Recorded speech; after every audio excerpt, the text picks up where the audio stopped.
Hello guys, সবাই কেমন আছেন? আমি আজকে একটা দারুণ বিষয় নিয়ে কথা বলবো, যা আশা করি আপনাদের অনেক অনেক উপকারে আসবে।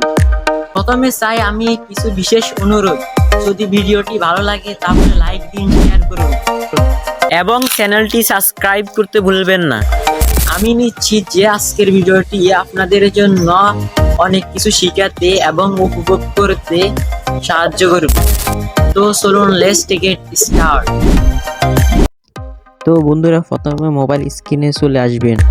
তারপর আপনার গুগল প্লে স্টোরে যাবেন। গুগল প্লে স্টোর ওপেন করার পর সার্চ বারে ক্লিক করবেন।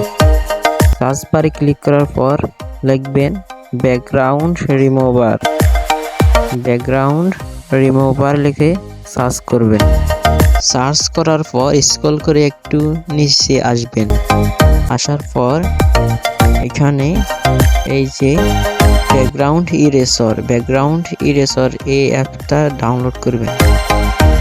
তো আমি ডাউনলোড করে নিয়েছি, আপনারা ডাউনলোড করে নেবেন। তো আমি এখন ওপেন করব।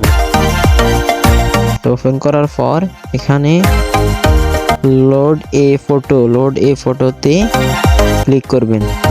তারপর আপনাকে গ্যালারিতে নিয়ে আসবে। গ্যালারিতে আসার পর আপনি এখান থেকে আপনার যে ছবিটা ব্যাকগ্রাউন্ড রিমুভ করবেন সেই ছবিটা আপনি এখানে ক্লিক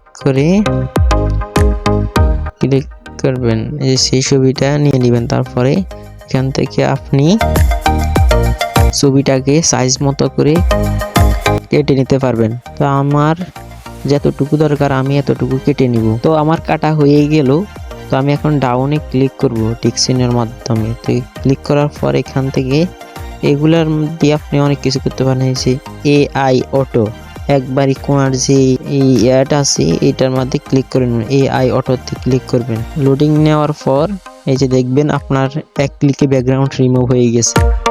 সেভ করার জন্য টিক চিহ্নতে ডাউনে ক্লিক করব।